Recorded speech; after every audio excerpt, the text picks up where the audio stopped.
Good morning, everybody. I hope everybody is doing well on this beautiful September morning here.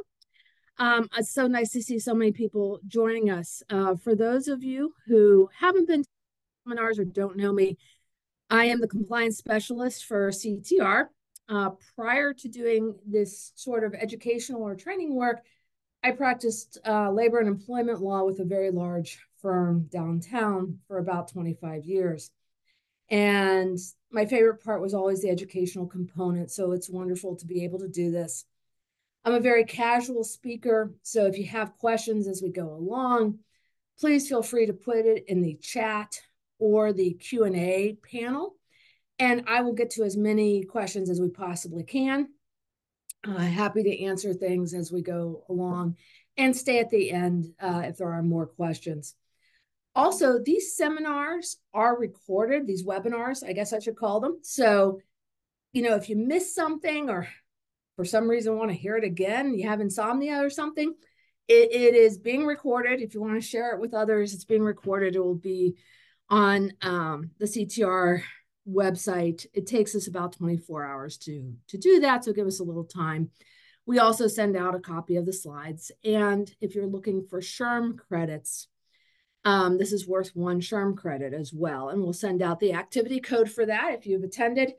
And again, all that comes out within about 24 hours. So we're going to talk about something that I never thought I would talk about, artificial intelligence. I have always joked that I am the technical jinx of of things. Like I can barely operate my computer. I've broken the CTR computer on more than one occasion. So the fact that I'm talking about anything that has to do with technology is truly amazing to me. But this is a really growing and important area of the law. And when you dive into it, it's so much more than it appears at first glance. So we are going to dive into that today. We dive into all sorts of topics the second Thursday of every month. And starting in the new year, we are going to do a bunch of seminars. So some of you have been to our Cocktails and Compliance or yearly seminar that we held at PNC Park this year. We're going to do a seminar almost every month next year. So something to look forward to if you like to get out, you can do that. We start most of our webinars each second Thursday of the month with a legislative update. And we're going to dive into that. And you can see sort of the agenda from there on. So if you're looking for something in particular after the seminar, and you're like, I know she talked about something, well, here's sort of the table of contents so you can find it. We have two really critical legislative updates here that I want to touch on. So since the last time we all met and talked, the FTC had issued a non-compete ban, a bunch of regulations on that. They were challenged in court. It was coming down to the wire, and finally a court blocked the implementation of it. So there is no nationwide non-compete ban, although that's likely to be appealed. But do keep in mind that many states ban non-competes. Certain professions ban non-competes. For instance, in Pennsylvania, attorneys cannot enter into non-competes for the most part in law firms. So very interestingly there, while attorneys help employers to enforce non-competes, they themselves have managed to have regulations that prohibit attorneys from entering into non-competes. So just an interesting little side note there. So do keep in mind, many states ban them, especially if you're out west. You can't have a non-compete. That's not true for the most part in Pennsylvania, but do be sensitive that these non-competes are still under fire in many states, and nationally, they're still a target. But that rule has gone out the window. If you're in the hospitality industry, so restaurants, hairstylists, things like that, there was what's known as the tipped worker rule. So in 2021, the Department of Labor, the U.S. Department of Labor, issued regulations that were known as the 80-20 rule or the 80-20-30 rule, that said, hey, tipped workers have to be doing work that is directly tip generating 80, at least 80% of the time in order for employers to pay the lower tip hourly rate to these employees. And I'm not going to go into the whole rule, but what I want to point out is that a federal court about a week or two ago blocked this rule and said the U.S. Department of Labor had overstepped its authority, and therefore this rule is gone. However, if you're in Pennsylvania and whatever state you might be in, if you have tipped employees, in 2021, when the U.S. Department of Labor passed this 80-20-30 rule, Pennsylvania hopped on the bandwagon and issued its own 80-20 rule. Pennsylvania's 80-20 rule is still in effect. That was not blocked by any court. Whether it will be in the future remains to be seen. So if you're in Pennsylvania and you have hospitality type employees who are tip earners, be very, very careful of the state rule, even though the federal rule has gone out the door. All right, with those legislative updates in mind, let's dive into our main topic here today, which is artificial intelligence. So the EEOC, the Equal Employment Opportunity Commission, which is tasked with enforcing rules and regulations that prohibit discrimination based on any protected class, whether that's disability, gender, race, ethnicity, nationality, religion, age, you name it, is really focused on this. This is not new for them. They announced this initiative, which they call the Artificial Intelligence and Algorithmic Fairness Initiative. That's a lot to say, so we're just going to call it AI today, back in 2021. This initiative keeps gaining traction within the EEOC as AI becomes more and more prevalent and the uses morph into new territory in the HR realm. For the EEOC, this is an agency-wide priority. So the EEOC, they can't take every case that comes their way. And they have certain priority items that they say, hey, these are the types of cases that we're looking for as an agency that we will take on and fight. You really don't want to fight with the EEOC.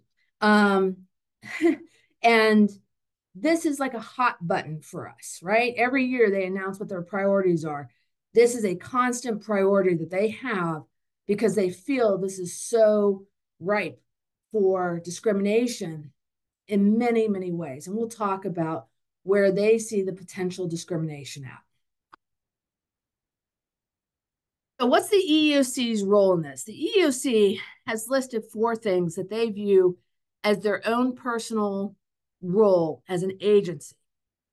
So first they said, hey, because this is an initiative for us, this is a hot button item, we're going to issue technical assistance. Essentially, it's guidance. It doesn't have the force of law, but it's how the EEOC views life. And anytime the EEOC gives you information, it's worth paying attention to because they're essentially saying, hey, if you get into litigation with us or you get a problem with us, this is how we will view life and this is how we will proceed. So you're forewarned is fair warned. They have identified also what's known as promising practices. That sounds very nice, doesn't it?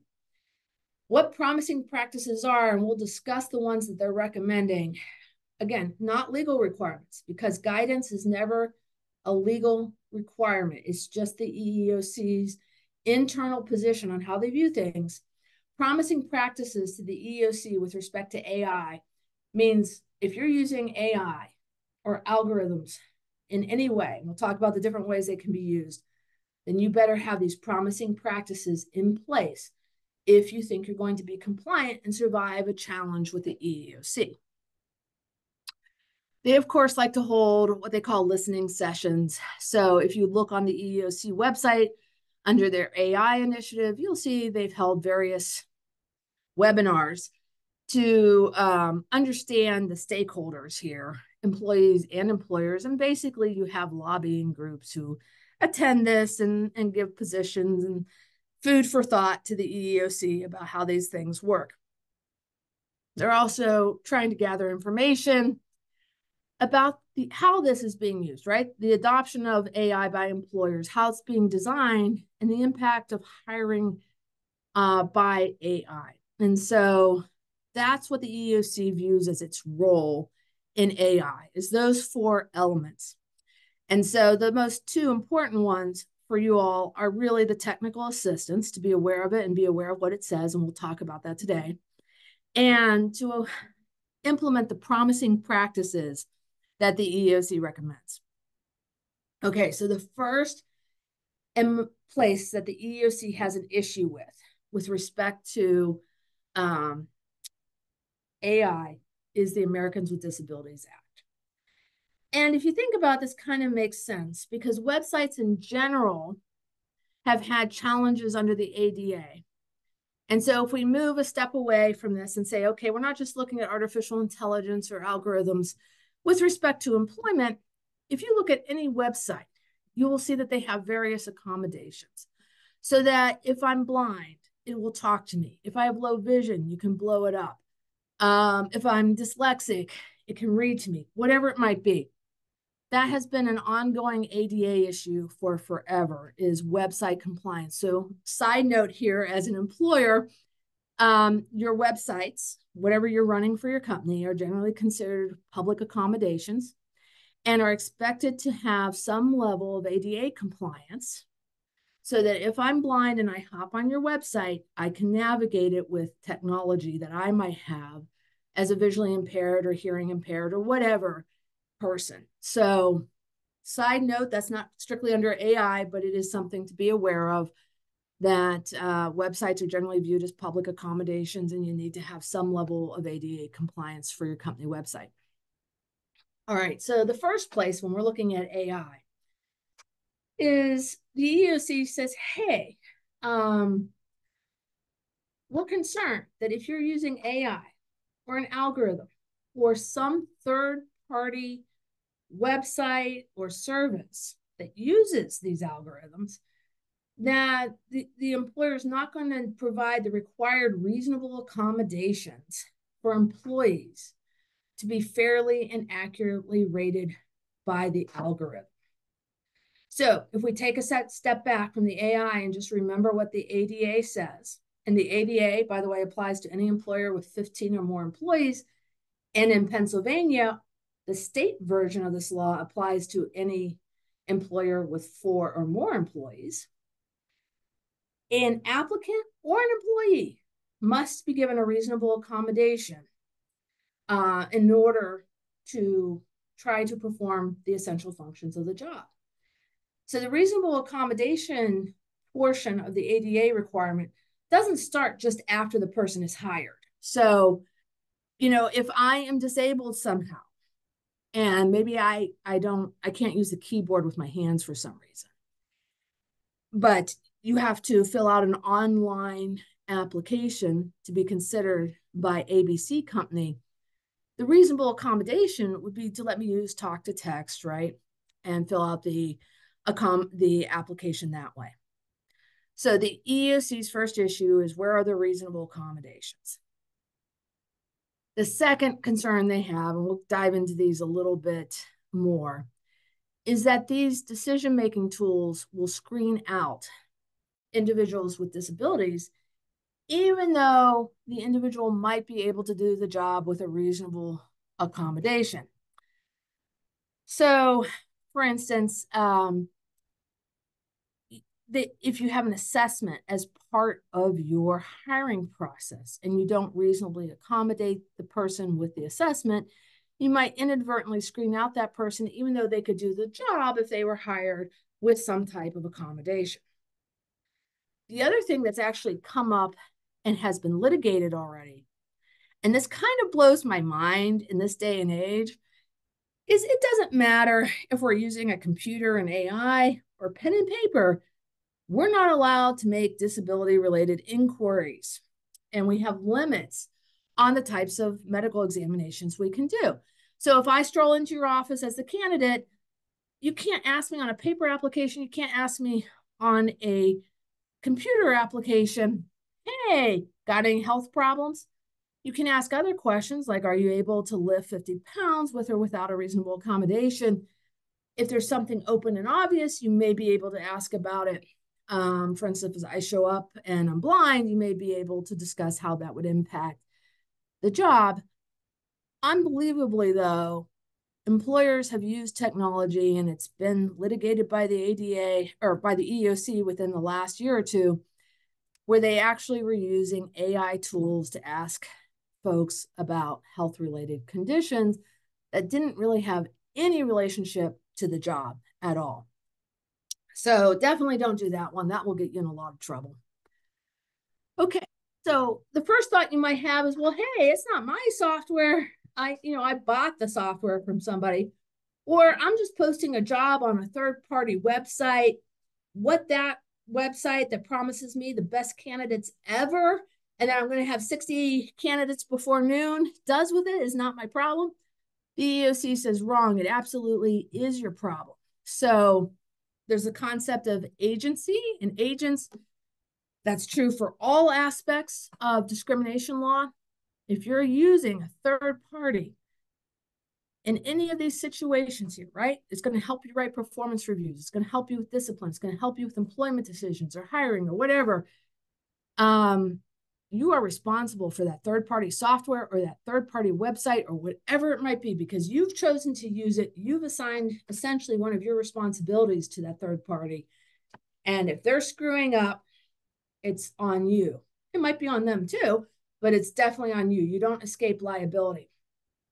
Be very wary of third parties that advertise compliance with the EEOC AI type initiatives. They may have given it their best shot, or they may just be trying to sell you something. I don't know. But just be careful of that, because there is no certification available that a software company or a third-party service provider can stamp on their materials or their programming or their software that says, hey, we have been blessed by the EEOC. You may use this however you see fit. It just doesn't happen that way. So just be aware that third-party actions are your responsibility. Okay, so reasonable accommodations. Let's go back to that a second. Excuse me while I get a brief drink here. We've touched on this already, but one of the technical guidance Q&As is, when an employer uses AI, do you have to provide a reasonable accommodation? Yes, absolutely. No question about it. Crystal clear under the law. And the technical guidance gives examples of the accommodations you might have to give to an applicant or an employee in these situations. Specialized equipment. What does that mean?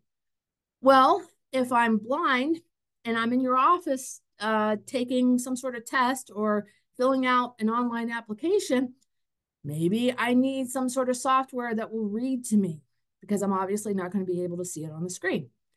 That's a pretty obvious one. Maybe I'm dyslexic, right? And I say this with a lot of heart, because I have a daughter who's dyslexic. She has the computer read everything to her because it's so difficult for her to read. Maybe you have an applicant who's dyslexic. Maybe you need to have the software that reads to them. Alternative tests or testing formats, right? Permission to work in a quiet setting while they're filling stuff out or whatever it is. And what employers really hate is exceptions to workplace policies. An exception, just because you have a policy, doesn't mean you can enforce it without exception. Very few policies can be enforced that way. The only one that I can think of is safety.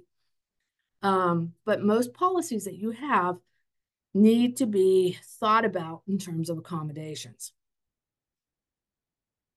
Okay, so the EEOC in its technical guidance goes on to talk about how would this in the real world.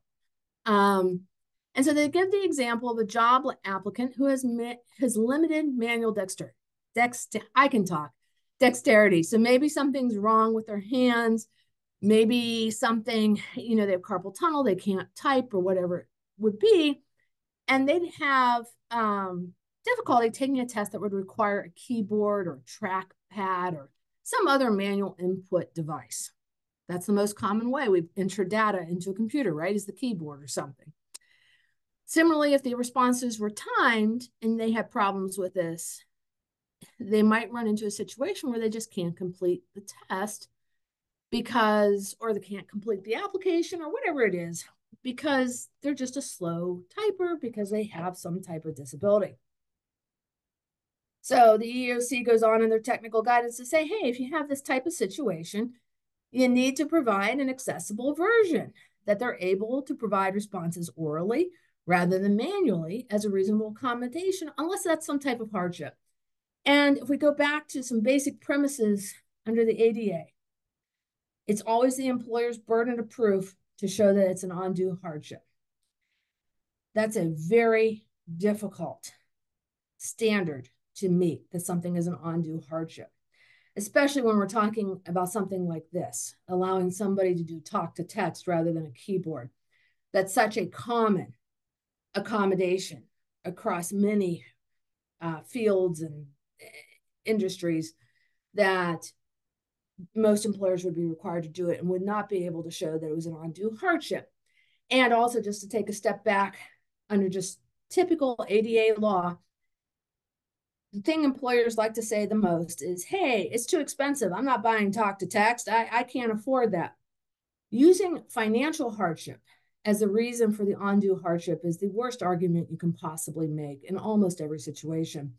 Because as soon as you say, I can't afford the talk to text, I'm not doing that, that's an undue hardship, or I can't afford whatever the accommodation is, you open up your entire books to the EEOC and you have to explain why you have spent what you have spent on other stuff, but can't afford the talk to text. So why did you spend, $5,000 on the summer picnic, but you didn't spend $500 on the talk to text or whatever?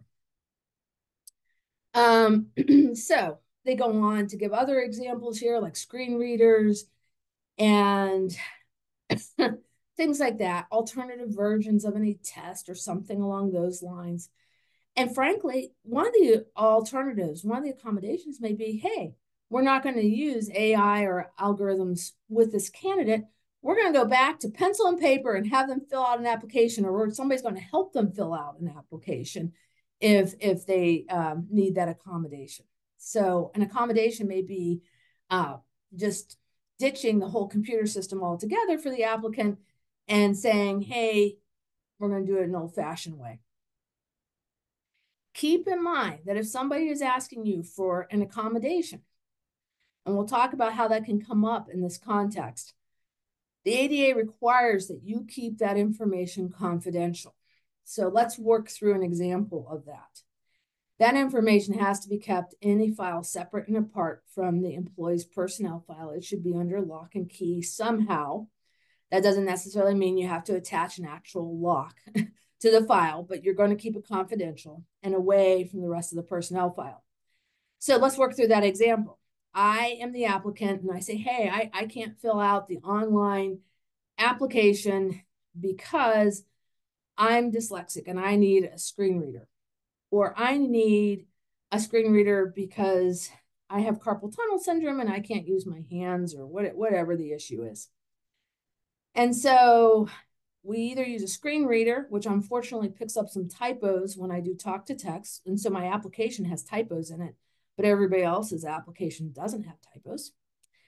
Or we give me pen and paper, or somebody else writes down my answers for me, whatever the accommodation may be. And then you guys go to consider the candidates, and you have 10 candidates maybe. 9 of them have done it the standard way on the computer, right? They filled out the online application, they did the online test, whatever it was. And one person, good old Ann here, she had the problems and she did it a different way. And one of the decision makers says, why in the world are we even considering Ann? Look at these typos in the application, or look at the chicken scratch on the application. If she's not modern enough, she's not a modern enough woman to use a computer, forget her. We're not hiring her. Can you tell them that the reason that Ann submitted the paper application or there's typos is because Ann needed a screen reader because of a disability? You have to be very careful before you start sharing that information, because it's only folks who have a need to know, and you don't want that information to taint the hiring process. Because if you say, well, hey, the reason Anne doesn't have a computer application or a computer test is because of XYZ disability, we had to accommodate her. Do you taint the hiring process because now somebody internally is saying, oh, that's the last person I want on my team. If Anne has to be accommodated all the time because she's dyslexic, forget that. I'm not hiring her. So you have to be very, very thoughtful about whether or not you're going to share the information as to why this particular person's data or test or application is coming in different than everybody else's. Okay. So more technical guidance. So one of the questions that the EEOC puts out there is, well, can the employer announce using either a software or just somehow generally posting or making it known that job applicants and employees who are asked to be used or be evaluated by AI can request reasonable accommodations? And the answer is absolutely yes. In fact, the EEOC views this as a promising practice to avoid violating the ADA.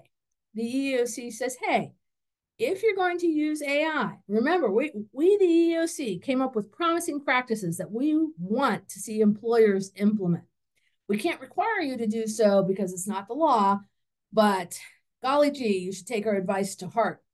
And one of the promising practices is if you're using AI, remember, this can be a third-party website, application, software, whatever the correct technical terms are that I probably don't know, you need to have a statement on there noting to employees that reasonable accommodations are available.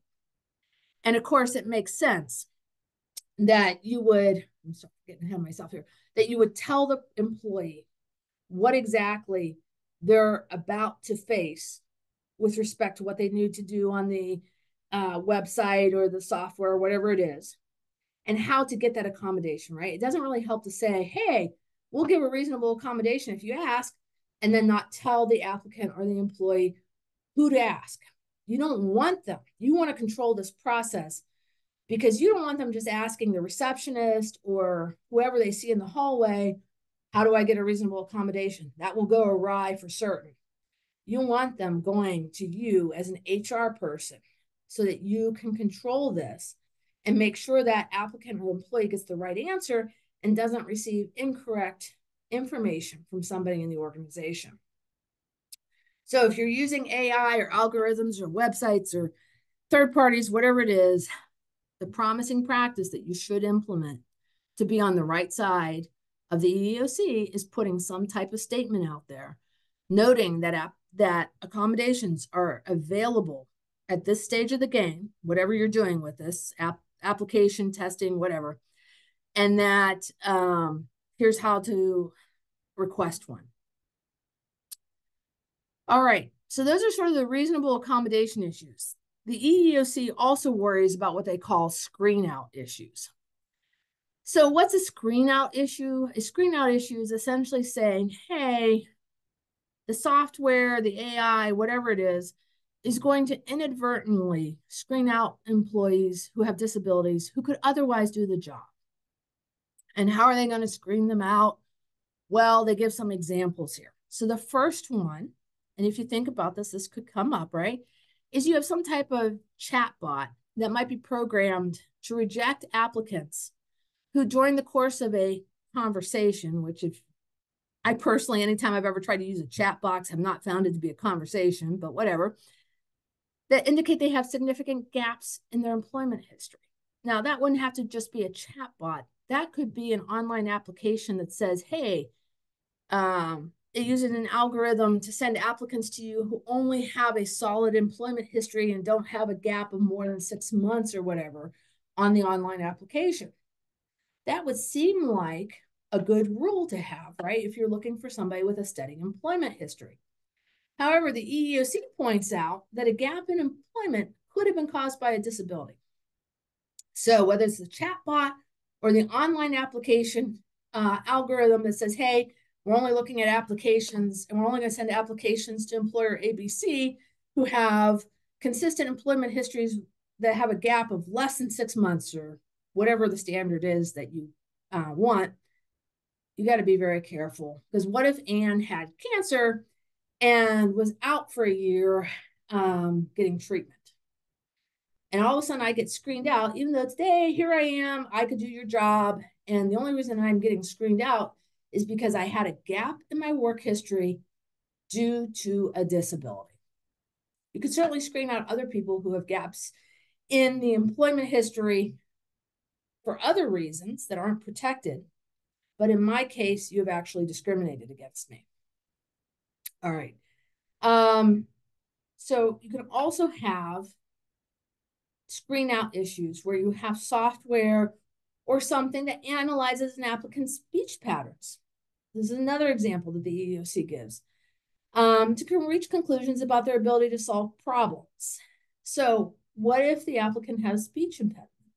They might score very low on the software test because of the speech impediment. And maybe the speech impediment would not impact their job, right? If I'm hiring for an accountant position, whether or not I have a speech impediment may not be relevant as long as I know the generally accepted principles of accounting and can correctly do math and a whole bunch of things like that. But the software might screen me out because of my speech impediment, or maybe I talk too slowly and the software took that as a cognitive issue. They go on with some other examples here. So the EEOC has put a lot of thought into this. And you may say, well, hey, like the next example is gamified tests. You may be sitting there saying, hey, I'm a relatively small employer. I'm not using video games to measure abilities or personality traits or whatever, but you might be using something else. And so the idea is to take this example and apply it to anything you're using that would be similar, right? And here they have, again, an applicant who's blind, who can't play the particular video games that are supposed to test certain personality traits or qualities. But they would otherwise be able to do the job. And so that would be a problem. Pre-employment personality tests, those are almost always a problem, no matter what, but employers do use them. They might have a test to say, hey, how successful, this is a high stress job, right? How successful is Anne going to be? And so we're going to give her a personality test to see if she can handle a high stress job. And supposedly this personality test measures it. What if I had PTSD and I might not be able to handle that test well because I, couldn't ignore distractions or whatever the issue was. And so my ability to take that test is impacted by my medical condition, my PTSD. And so if you don't provide an accommodation like a quiet workstation for me or noise canceling headphones or something like that on this test, then I'm going to fail the test or be screened out whenever maybe I could have done the job. Although doing the job I would have required, just like I did during the test, those noise canceling headphones or the quiet workstation or wherever it might be. By the way, some of you might be sitting there and saying, quiet workstation, that would never be a reasonable accommodation. That's an undue hardship in our workplace.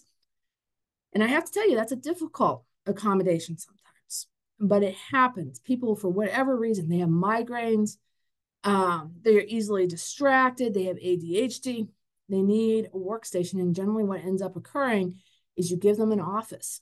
And that can sometimes rub other employees the wrong way who are still stuck in a cubicle.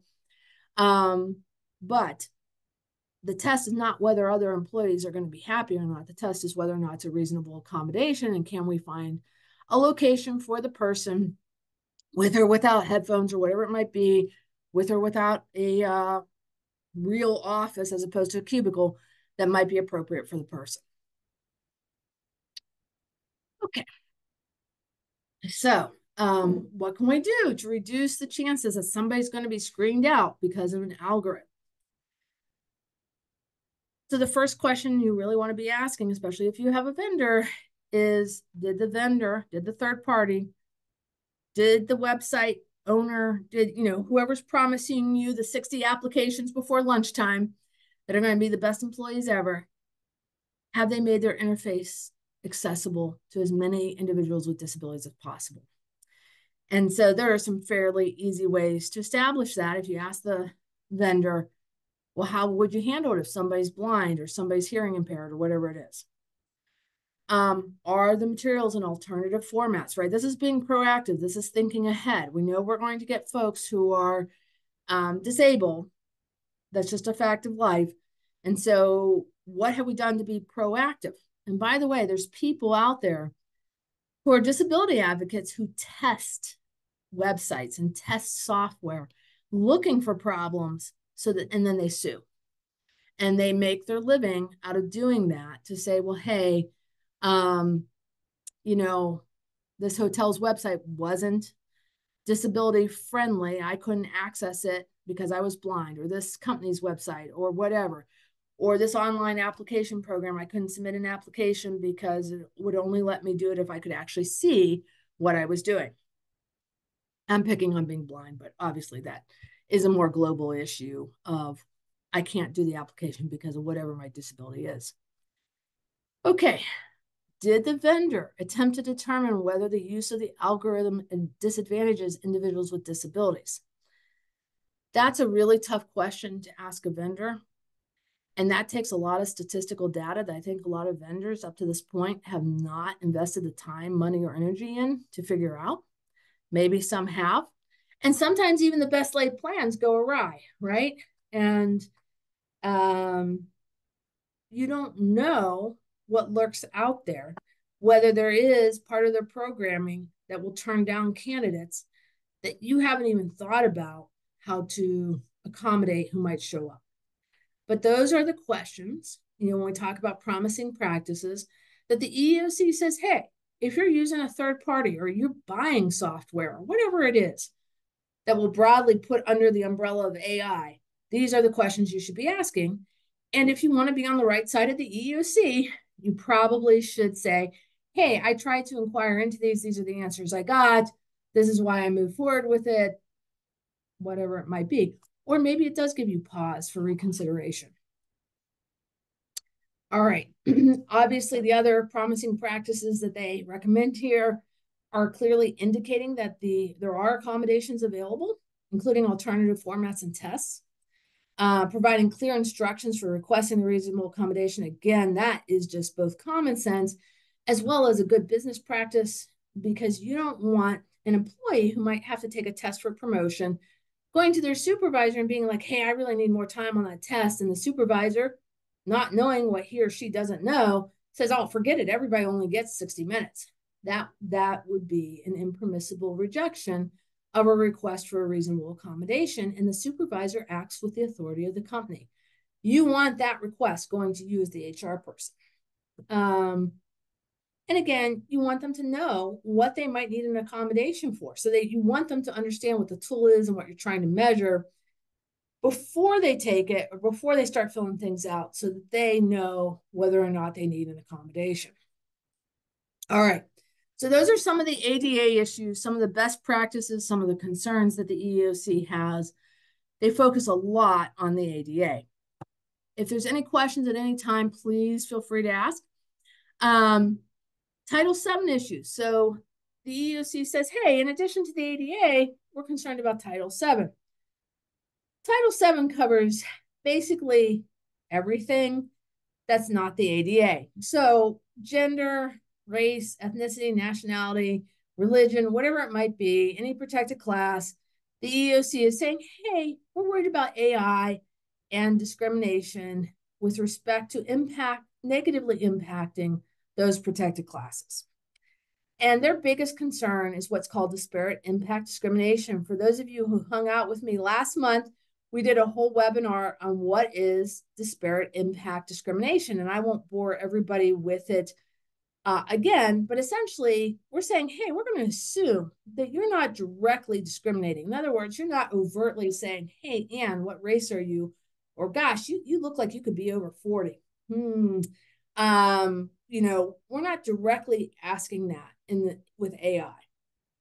But disparate impact discrimination says, hey, you may not be directly asking questions that are inappropriate, but the algorithms you're using unfairly impact statistically folks who are in protected categories.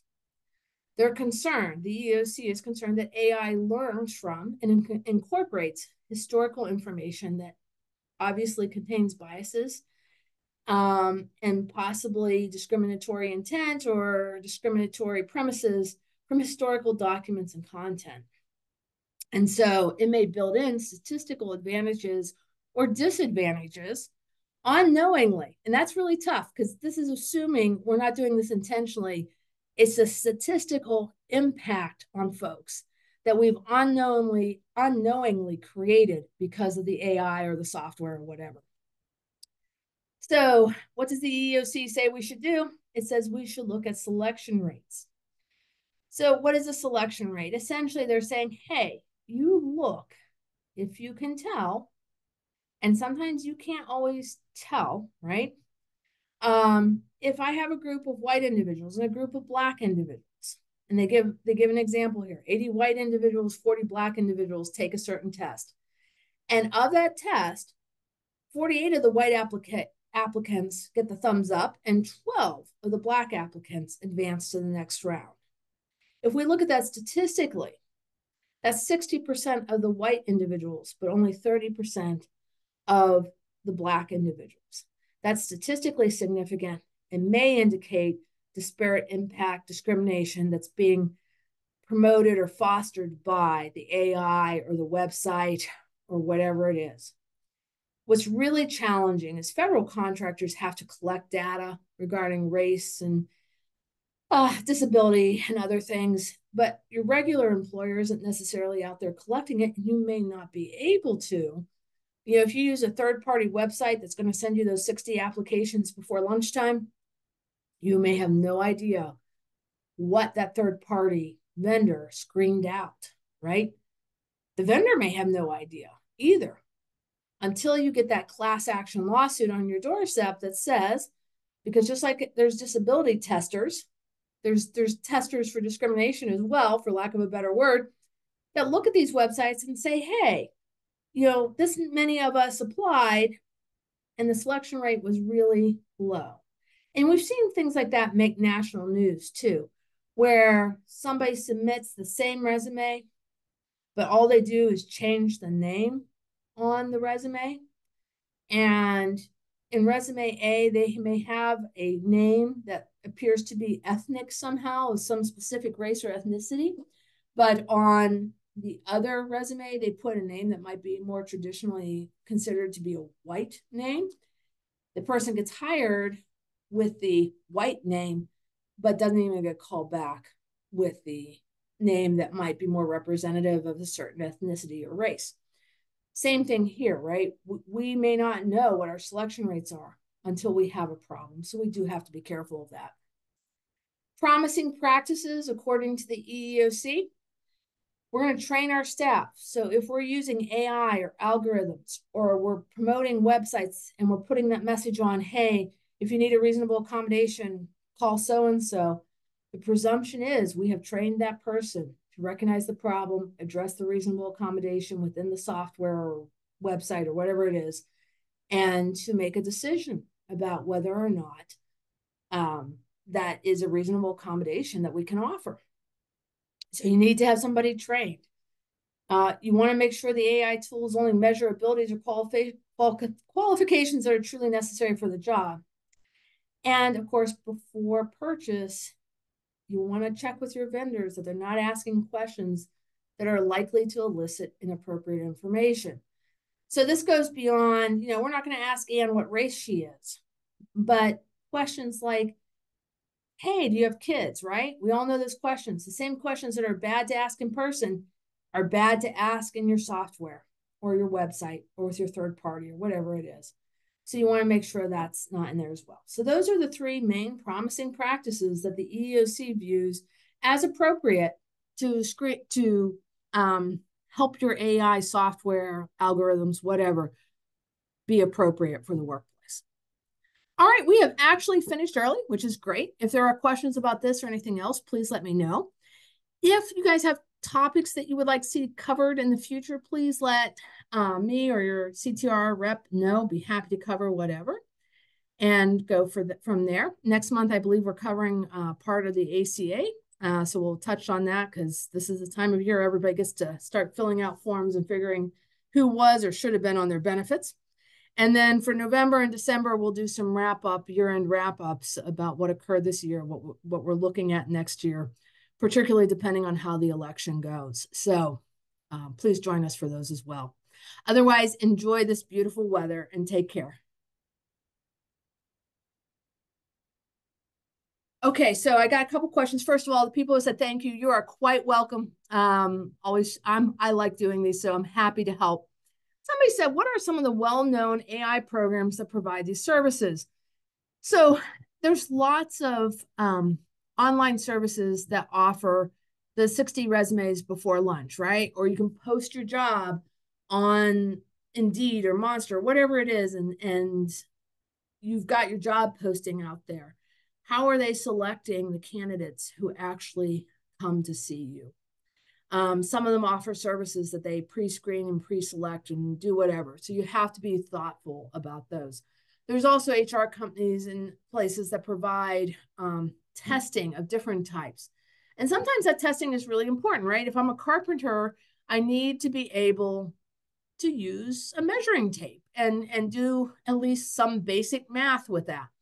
And so it might be completely appropriate to have some test that measures my math skills. But if I'm dyslexic, that test being online may not be the right format for me. You may actually need to sit me down with a measuring tape and see if I can measure whatever items are in the warehouse or whatever. So the problem is this is a changing field of different AI stuff. It started pretty much with job postings on websites, and now employers are using this to do performance reviews, right? Especially if you're a really large company. Do you really want to write a performance review for 10,000 people every year? That can be a hassle, I'm sure. And so these really large companies, and it spills down, right? The large companies start it, and then the smaller companies go with it, are being used to perform functions like that.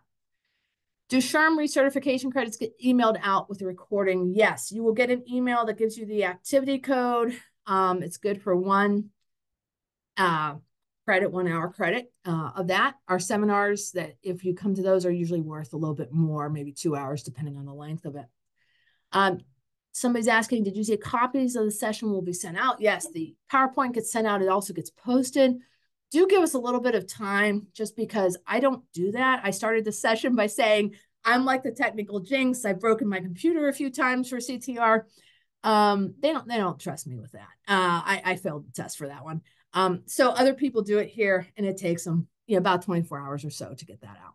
So I appreciate the questions. If there's nothing else, enjoy the beautiful weather and take care.